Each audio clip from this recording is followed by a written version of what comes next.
Le grand JT de l'éducation vous est présenté par Microsoft.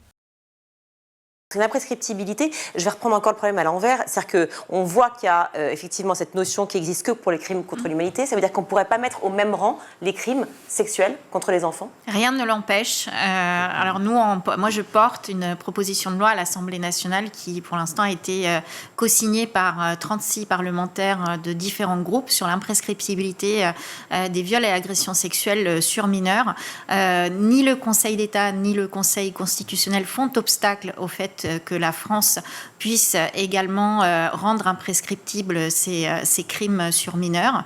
C'est-à-dire que c'est tout à fait possible en droit de pouvoir le faire. Il s'agit d'une volonté politique.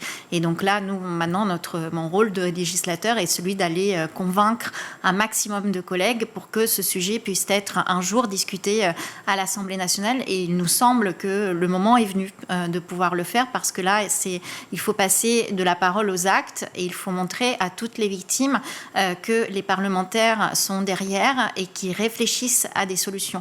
Parce qu'on se rend compte finalement que quand on est petit, il est difficile d'aller déposer plainte, on n'est souvent pas cru, on est dans un système d'emprise. Alors il y a déjà des pays européens qui ont rendu imprescriptibles les viols soit sur mineurs, soit sur majeurs. Parfois ils ont aussi rendu imprescriptibles les agressions sexuelles.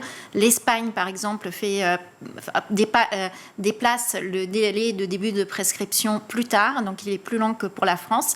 En France, quand on a été victime enfant, on a 30 ans pour pouvoir dénoncer. Ça veut dire là on parle de viol et pas d'agression. L'agression, c'est un peu plus court, je crois, non? Oui, mais jusqu'à 48 ans. Et parfois, Arnaud l'a dit, il y a des victimes qui ont une période d'amnésie traumatique plus ou moins longue, une période aussi où ils sont sous l'emprise de leurs agresseurs.